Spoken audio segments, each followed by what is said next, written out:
anayetushauri na anayetufariji, kwa sababu wewe umekuwa Bwana kwetu. Ndio maana hukutaka kutuacha peke yetu, ukatupa msaidizi ambaye ni Roho wako. Uliachiliwa wewe kuja kutukomboa, na wewe ukaachilia Roho yako ikabaki na sisi. Ni upendo wa namna gani huu Bwana! Wacha asubuhi ya leo tukalitukuze jina lako, kwa sababu limetukuka kupita majina yote, na uweza wako ni mkuu, umepita uweza wote, na mamlaka yako ni makuu kupita mamlaka yote. Asubuhi ya leo Bwana, umetupa neema ya kuiona siku ya leo, na hata sasa bado tunaiona neema yako ikiwa pamoja nasi, hata tunapokwenda kukaa mbele zako tena, ili Bwana ukapate kutusikizisha yanayotoka kwako. Bado tuko mbele zako tukusihi rehema zako na usikivu kwa ajili ya kusikia, ili tuweze kupokea yale ambayo umeachilia kwa ajili yako. Tangu tumeiona siku, tangu tulipofika kwenye nyumba yako, umesema nasi, umetukumbusha, tusaidia kupitia neno lako ambalo ulimwachilia Roho Mtakatifu akalileta kupitia mjoli wako. Tunasema asante kwa ajili ya hilo, nasi umetufundisha gharama inayotustahili sisi kuilipa.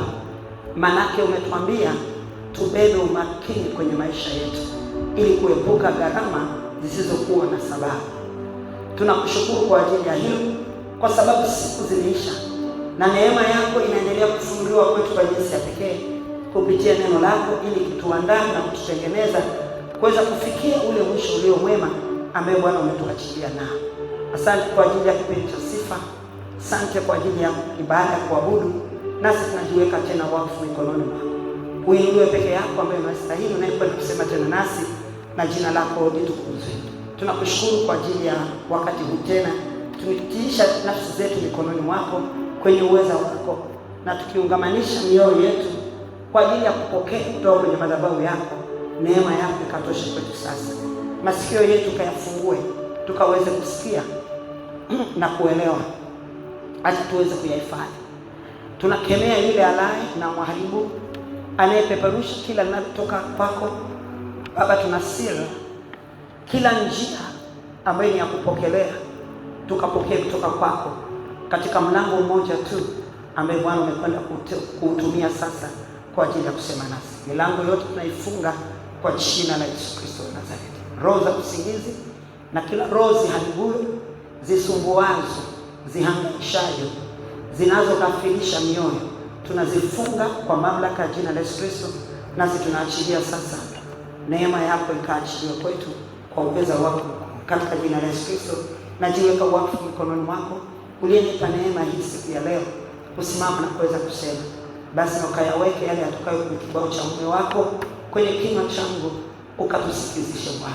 Kwa utukufu wako tunajiweka wakfu chini ya mikono yako iliyo hodari.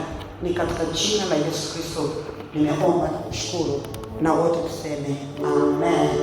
Ukimshangilia Mungu na kukaa kwenye kiti chako ambacho Bwana amekupa kwa kasi ya leo.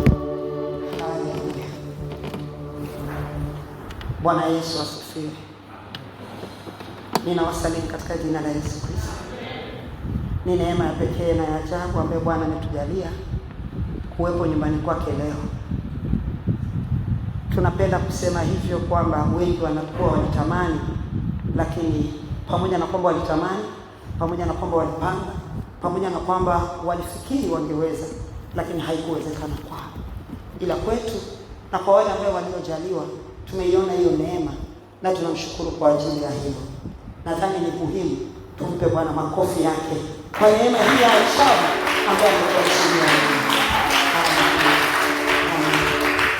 Maana sisi sio wema kuliko hao walioondoka, lakini ni kwa neema ametujalia. Amen. Basi ni wakaribisha wageni kwenye nyumba ya Mungu. Karibuni, sisi ni familia ya Mungu. Nawe karibu uwe mwanafamilia. Unapokuwa ndani humu wewe ni mwanafamilia. Familia ya Mungu, watoto wa Mungu, tunakaa kujifunza kutoka kwake, tukimfurahia yeye. Karibuni sana wageni wetu, na mjisikie mko nyumbani. Wale wageni wenyeji tena sio wageni tena, Bwana Yesu asifiwe sana. Basi nichukue nafasi hii tena kumshukuru Mungu kwa sababu ametujalia tena neema kuweza kujifunza. Tangu asubuhi tumemsikia akisema. Mungu akubariki mtumishi wa Mungu Margaret. Umetukumbusha jambo la msingi sana ambalo linasahaulika, na mfano ulio hai ambaye Daudi pia alisahau mpaka alipofika nyumbani kwake. Na sisi tusisahau mpaka yafike nyumbani kwetu.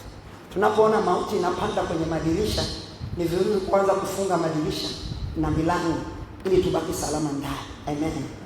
Kwa hiyo neema ya Mungu imekuwa njema kwetu. Na hapa ndipo ninapompenda Mungu kwa sababu yani kila siku analo jambo jipya kwa ajili ya kututoa hatua na kutupeleka hatua nyingine. Kututoa utukufu kutuingiza kwenye utukufu mwingine.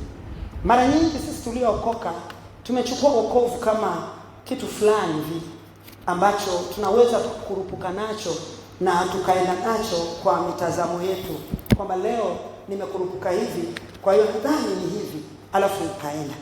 Lakini tumekuwa tukijifunza, na leo pia tujifunze kujua kwamba wokovu ni lifestyle, ni maisha, ni aina ya maisha ambayo kila mtu ambaye aliyeokolewa, kwa maana yake aliyempa Kristo Yesu maisha yake, anapaswa kuyaishi. Wakati Israeli walitolewa Misri, kama tulivyosema, nafikiri wiki iliyopita nilisema hivi, walitolewa kwenye aina fulani ya maisha ili waingizwe kwenye aina fulani ya maisha. Lakini kitu ambacho pia kiliwafanya hawakuweza kuyaishi yale maisha ambayo walikuwa wametakiwa kuyaishi baada ya kutolewa Misri. Mtu mmoja nipunguzie hivi. Baada ya kutolewa Misri, walifika mahali wakashindwa kufika kwenye nchi ya ahadi. Sasa ninachosema nampenda Mungu ni kwa sababu gani? Kila iitwapo leo, kanisa lake linapokusanyika, ana neno la kusema nasi, kututoa kwenye hatua fulani. Kama tulikuwa tumekwama hapo, tunaondoka, tunaenda. Na kama ilivyokuwa taifa la Israeli, walikuwa wakienda, wanafika mahali wanajikuta kwamba kambi na haitembei tena, inasimama, maana wingu limesimama.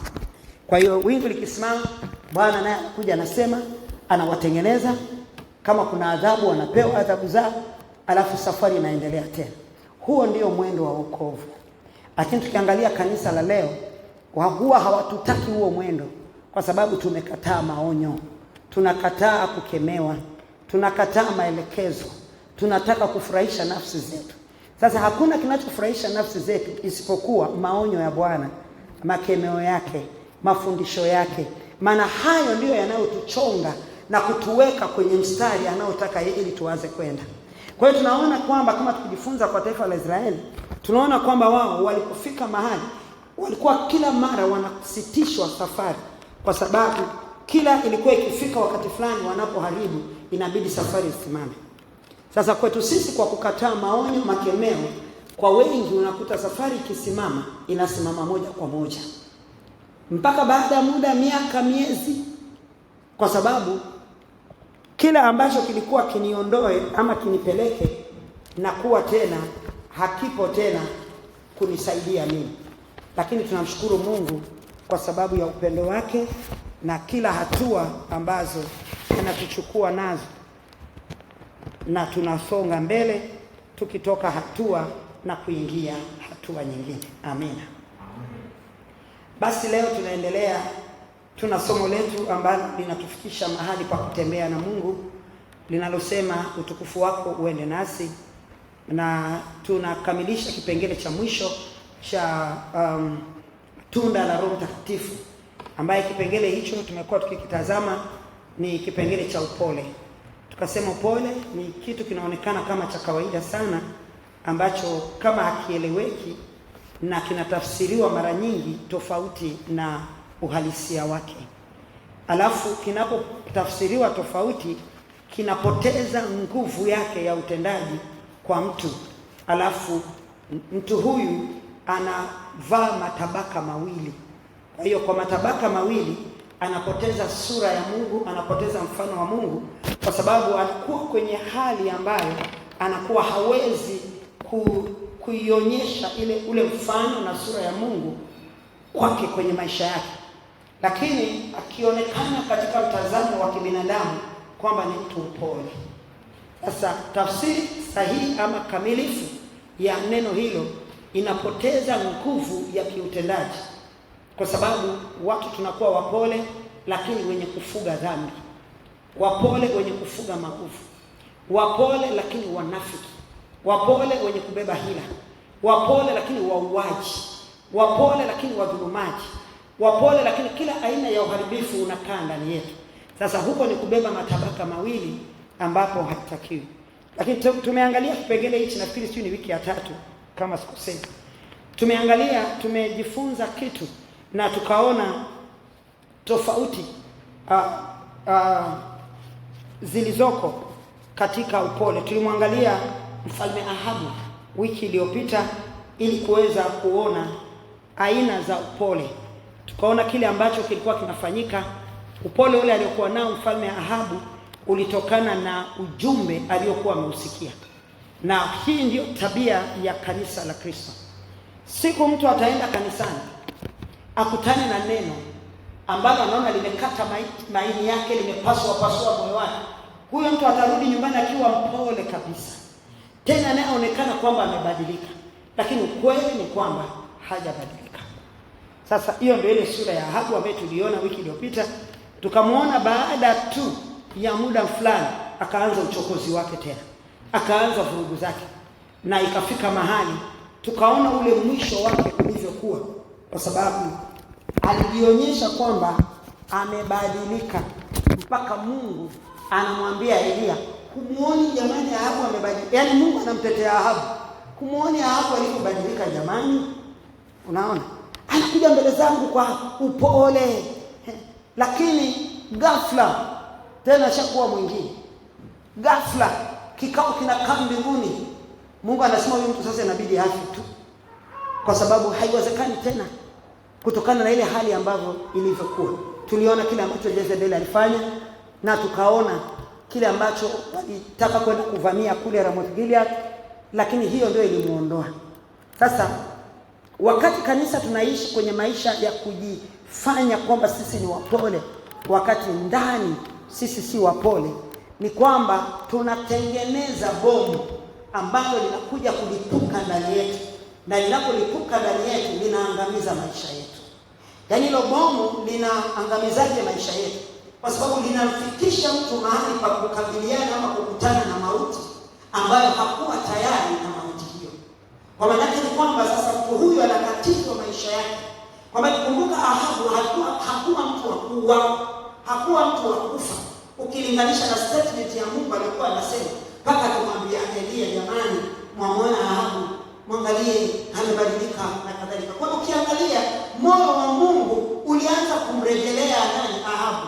Lakini Ahabu mwenyewe ndani yake tayari kulikuwa kumeficha kile kilichokuwa tumejifunza kwamba moyo wa mwanadamu ni kichaka, kinaficha vitu ambavyo haviwezi kuonekana. Kwa hiyo ikawa hivyo, na matokeo yake tukaona Mungu anagaida na geuka, anasema sasa huyu mtu ni afe tu sasa. Sasa haya kikao kabineti ndio tunafanyaje? Nakumbuka kwa sababu kikao kilikuwa kinamtaka mtu afe, Shetani alilazimika awepo kwenye kikao hicho. Maana mtekelezaji wa adhabu hiyo alikuwa ni Shetani. Yaani mtekelezaji wa adhabu ya kifo, premature death, yaani kifo ambacho hakijafikiwa, Shetani ndio mwenye kazi. Kwa Mungu hakuna premature death, hakuna mauaji kwa Mungu, lakini huyu alipaswa aondolewe. Kwa hiyo ilibidi aitwe yule anayeondoa watu kabla ya siku zao, akae kwenye kile kikao. Ndio hiyo inayosema kwamba mtu anapoishi na upole ambao sio upole ule tunda la Roho Mtakatifu, ambalo ndio Yesu alisema kwamba jifunzeni kutoka kwangu, mimi ni mpole na mnyenyekevu. Mtu ni mpole lakini si mnyenyekevu. Mtu ni mpole lakini ghafla kiburi hicho. Mtu ni mpole bana ghafla ameshakuwa kitu fulani. Mungu anasema njoo wewe shetani unajiweka na dhahabu. Sasa hivi adhabu yake huyu ni kifo. Sasa hilo ni bomu ambalo alitengeneza Ahabu kwake. Alienda kulitafuta mwenyewe, alikwenda kutafuta shamba la nani? Yule nani Myezreeli Naboth. Alitafuta ni bomu alitengeneza. Haya, wakaua, wakapelekewa taarifa. Ndio anajifanya pole. Anajifanya pole. Tena anainuka tena sasa hivi unajua anapotikia tena kweli. Mungu akasema upole ambao umebeba sababu, unaweza ukakutengenezea mauti. Na watu wengi tuliookoka, mauti yetu tunapoondoka kabla ni mauti ambayo tunakabiliwa na shetani. Haijalishi huku duniani watasema komando amekufa, haijalishi huku duniani watasema huyu mama alimpenda Mungu ameenda mbinguni moja kwa moja. Kinachojalisha ni kitu gani kiko hapa ndani ya jamii? Kitu gani kiko hapa ndani?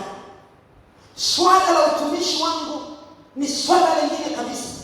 Maana hata hiyo taji ninayokwenda kuichuchumilia siwezi kuipata kama moyo wangu hautakuwa salama.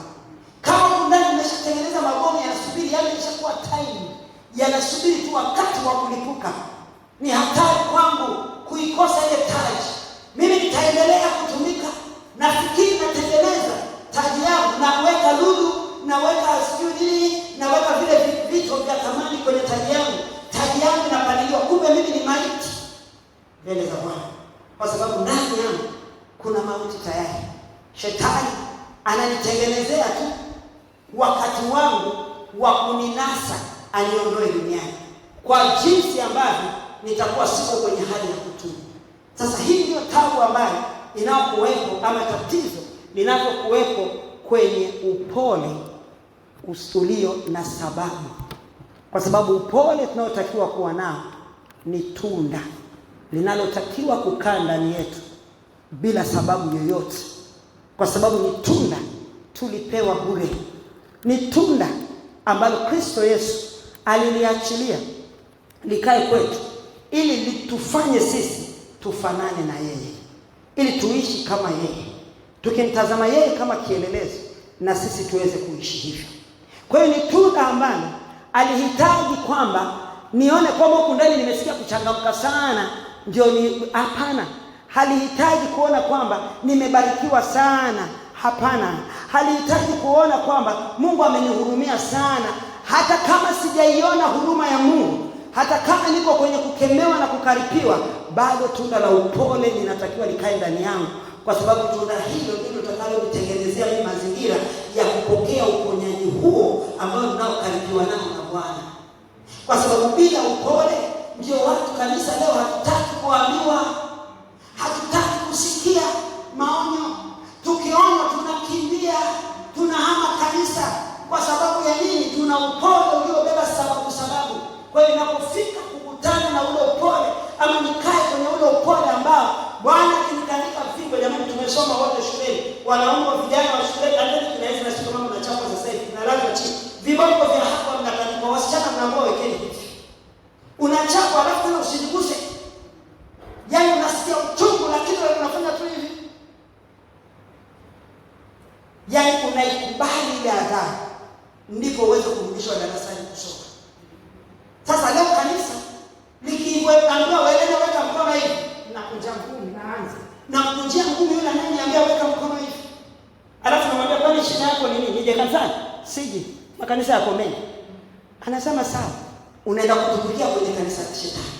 Unaingia mahali sasa, unaenda kubembelezwa kwenye uovu.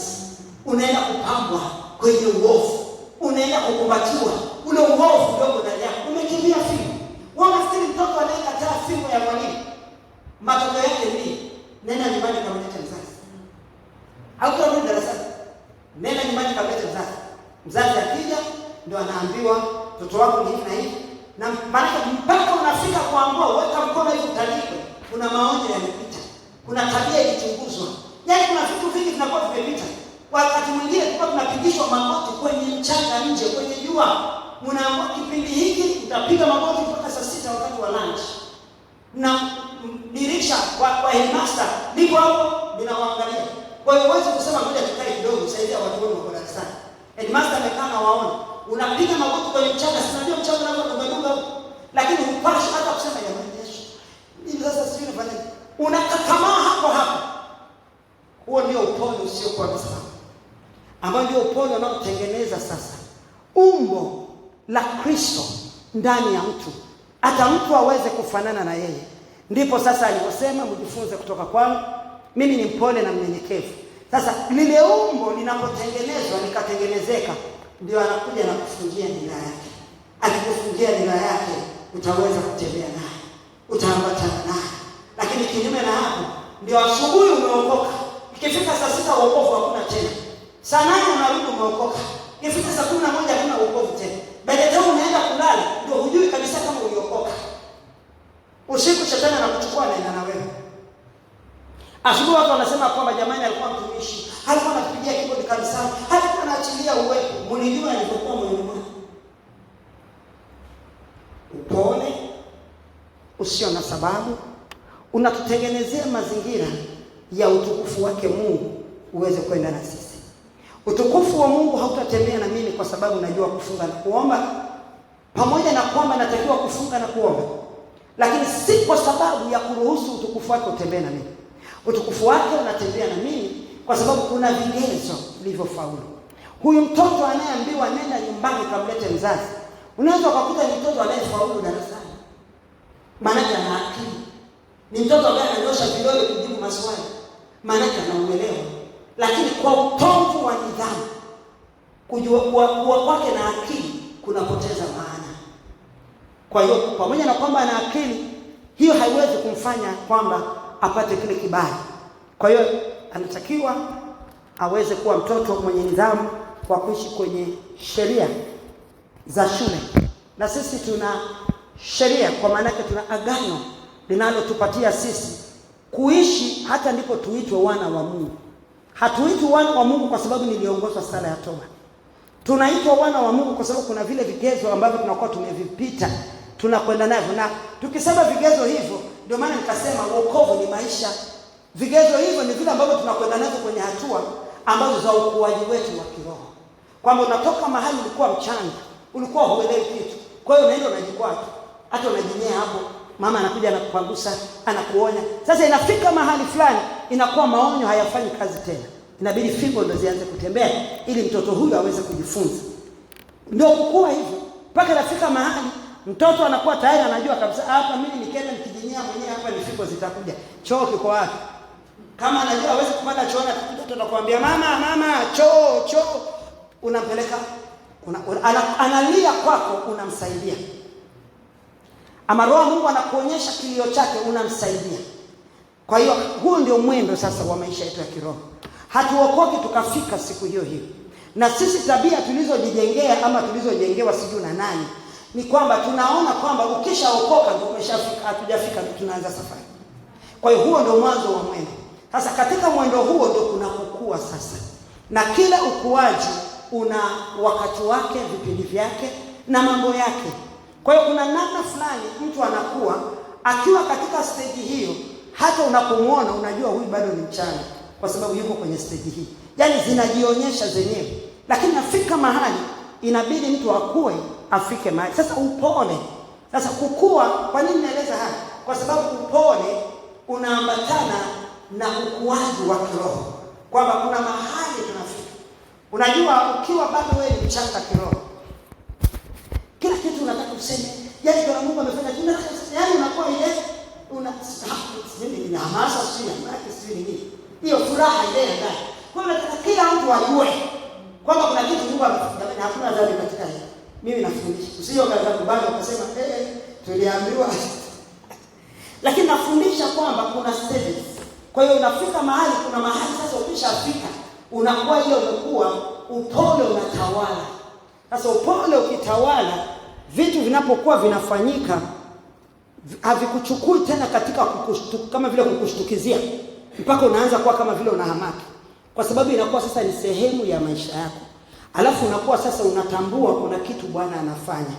Kwa hiyo sasa ule upole ndio unakuwa unakutengenezea wewe mazingira ya kufanya yale ambayo Bwana anayafanya kwako yatimilike kwako, kwa sababu unatengenezewa utulivu. Kuna mtu amesema nini? Unatengenezewa utulivu. Yaani uchanga unabeba papara fulani, na zile papara, ngoja nikuoneshe kama mtoto mdogo yuko hapo, yuko na nafasi Nisura mshale mkubwa ni sufuria ugali ni moto. Alikuwa anatoka nje, anakimbia anakuja na furaha fulani. Lakini mwisho anashangaa ile furaha inaishia hospitali. Kwa sababu mimi alipokimbia mama ndo anaikuwa sufuria yake anakuja ndio pangala. Na siku hiyo mlo hamna, maana chakula kimemwagika na yeye mguu umeungua ama mkono umeungua, matokeo yake kazi nyingine na mama hawezi kuchapa. Inaanza kazi ya kumchukua kupeleka hospitali. Kwa hiyo biashara ya kupeleka chakula mezani imeisha, inaingia kwenda hospitali. Kwa hiyo sasa ule uchanga unamfanya mtu anakuwa na hamaki ya kurukaruka. Sasa anaenda anapiga kelele huko na huko na huko na huko, kila kelele mwisho anarudia kwenye mikono ya shetani. Yaani kwenye mikono ya shetani, maana yake shetani anakuja anambana mahali kwenye mkono.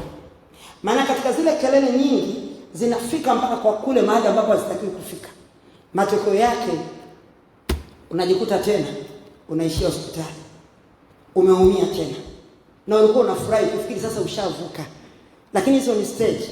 Mpaka sasa ule upole na usema kwamba unafikia kwenye stage, upole unatengeneza utulivu. Ule upole unatengeneza utulivu wa kumruhusu Mungu sasa, kama kuna kitu alikuwa anafanya kwako, kifikie kwenye ukamilifu wake kabla hujaanza kupaparika.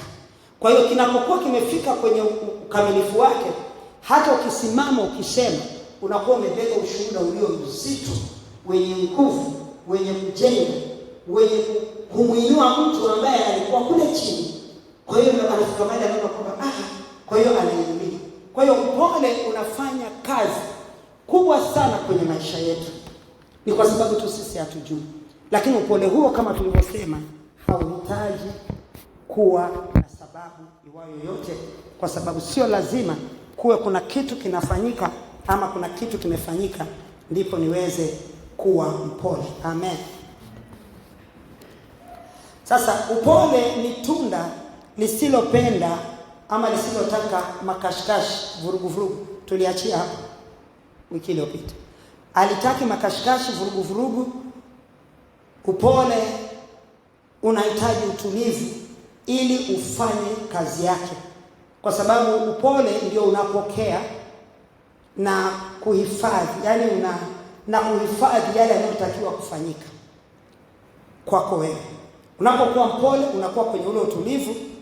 Kwa hiyo zile purukusheni, kimbia hapa, kutokutulia, si kwenye ushuhuda tu, lakini hata kutokutulia. Mwingine anakuambia hivi, mwingine anakuambia hivi, mara ushatumbukia kwenye sehemu ambayo sio sahihi. Na wengi waliookoka waliathirika wokovu wao ambao walikuwa wameokoka vizuri kwa sababu ya stage hizo. Kwa hiyo wakajikuta mwingine anamwambia basi twende, si kwetu nini na hivi, unashangaa unaenda, kile kilichokuwa kinaanza kuumbika ndani yako kinakufa. Maana yake kinabakia hapo, hautaendelea tena. Kwa sababu ilikuwa ndio mwanzo, Bwana anaanza. Sasa tayari umeshazuia kile ambacho kingefanyika kwako. Unafika mahali unakutana na watu ama unakutana na hali iliyo kwenye level ile ambayo wewe ndio uko unaanza, alafu unabakia hapo ndani maana hauwezi tena kukua, kwa sababu hakuna kitakachofanyika kwako, kwa sababu ufahamu wako hauwezi kuongezeka. Tunafahamu kabisa kwamba ni kitu gani kinachotufanya sisi tukue, ni neno la Kristo. Neno la Kristo linatukuza sisi, linatuinua, linatutoa kwenye hatua moja na kutuingiza katika hatua nyingine. Kwa sababu tunapoliruhusu lile neno likafanya kazi ndani yetu, ni kwamba tumemruhusu Kristo afanye kazi ndani yetu.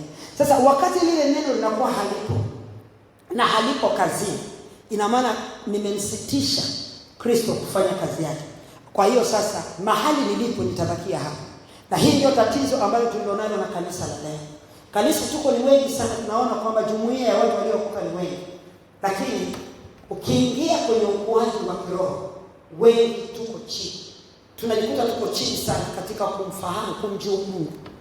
Sasa kile ambacho alisema Yesu, mjifungie nira yangu, kwa sababu mtakuwa mmenijua mimi. Kwa sababu gani mnanijua? Kwa sababu mmejifunza kutoka kwangu. Sasa kujifunza kutoka kwa Yesu si kwa njia nyingine, ni kwa njia ya neno. Ambapo tunafika mahali unakuta kwamba sasa mimi nikishafika mahali pa kudumaa, neno naliona halina kazi tena. Na halina kazi. Kwa sababu